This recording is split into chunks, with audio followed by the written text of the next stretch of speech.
Reborn 350 bro எனக்கு மைலேஜே தர மாட்டேங்குது அண்ட் பிக்கப்மே சுத்தமாக இல்லை ப்ரோ அப்படின்னு சொன்னாங்க. சரி ஓகே ப்ரோ அப்படின்னு சொல்லிட்டு கிளச் பிளேட் செக் பண்ணி சொல்கிறேன் ப்ரோன்னு சொல்லிட்டு ஃபுல்லாக எல்லாத்தையும் கம்ப்ளீட்டாக ரிமூவ் பண்ணியாச்சு. ரிமூவ் பண்ணி பார்த்ததுல கிளச் பிளேட் ஸ்டீல் பிளேட் ரெண்டுமே வந்து போயிருச்சு. கஸ்டமர் ஃபோன் பண்ணி இன்ஃபார்ம் பண்ணேன். சரி ஓகே ப்ரோ மாற்றிருங்கன்னு சொன்னாங்க. ஹவுசிங்கும் செக் பண்ணி பார்த்தேன். ஸோ ஹவுசிங் ஓட்டலாம் நல்லா தான் இருந்துச்சு. ஆனால் லைட்டாக டேமேஜ் ஆயிடுச்சு. ஆனால் ஃபஸ்ட் டைம் மாற்றினதுனால ஓகே அதுவுமே தப்பிச்சிருச்சு. உங்களுக்கு எதாக இருந்தாலும் நீங்கள் உடனே அதை அட்டன் பண்ணிங்கன்னா சின்ன செலவோட முடிஞ்சிடும். அப்புறம் பார்த்துக்கலான்னு விட்டிங்கன்னா செலவு ரொம்பவே உங்களுக்கு பெருசாகிடும். அதனால எதாக இருந்தாலும் அப்பைக்கப்போ ஒரு மெக்கானிக்கிட்ட விட்டு நம்மள்ட்ட வரணும்னு இல்லை, ஏதாவது ஒரு மெக்கானிக் விட்டு செக் பண்ணி மாற்றிடுங்க நல்லது. அப்புறம் வந்து ராயல் என்ஃபீல்டு ஒரிஜினலில் வந்து கிளச் பிளேட்டு ஸ்டீல் பிளேட் ரெண்டுமே வந்து வாங்கிட்டு வந்தாச்சு. கம்பெனி ஒரிஜினல் ஜென்யூன் ஸ்பேர் தான் நம்ம யூஸ் பண்ணுறோம்.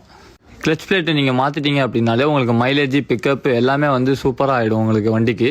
உங்கள் வண்டிக்கும் மைலேஜ் இஷ்யூ அந்த வந்து பிக்கப் இஷ்யூ இருந்துச்சுன்னா டெஃபினட்டாக உங்கள் வண்டி கிளச் பிளேட் செக் பண்ணி நீங்களும் சேஞ்ச் பண்ணுவீங்க. உங்கள் ரைடிங் ரொம்பவே ஸ்மூத்னஸாக இருக்கும். சரி ஓகேன்னு சொல்லிட்டு எல்லாமே வந்து புதுசு வாங்கிட்டு வந்து கம்ப்ளீட்டாக எல்லாமே வந்து மாற்றியாச்சு. கிளச் பிளேட்டு ஸ்டீல் பிளேட் எல்லாமே ப்ராப்பராக க்ளீன் பண்ணி அப்புறம் ஹெட்லேருந்து எனக்கு நாய்ஸ் வருது ப்ரோ அப்படின்னாங்க. சரி ஓகேன்னு சொல்லிட்டு டைமிங் செயினுமே வந்து டைமிங் செயின் அந்த பேடு எல்லாம் மாற்றிட்டு டைமிங் செயின் டென்ஷன் எல்லாம் மாற்றிட்டு அதுவுமே அட்ஜஸ்ட் பண்ணி கஸ்டமருக்கு கொடுத்தாச்சு.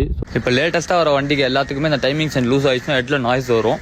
அதையுமே வந்து மேக்ஸிமம் நம்மளால் எவ்வளோ முடியுமோ அவ்வளோ அரெஸ்ட் பண்ணி கஸ்டமருக்கு வந்து கொடுத்துட்டோம்.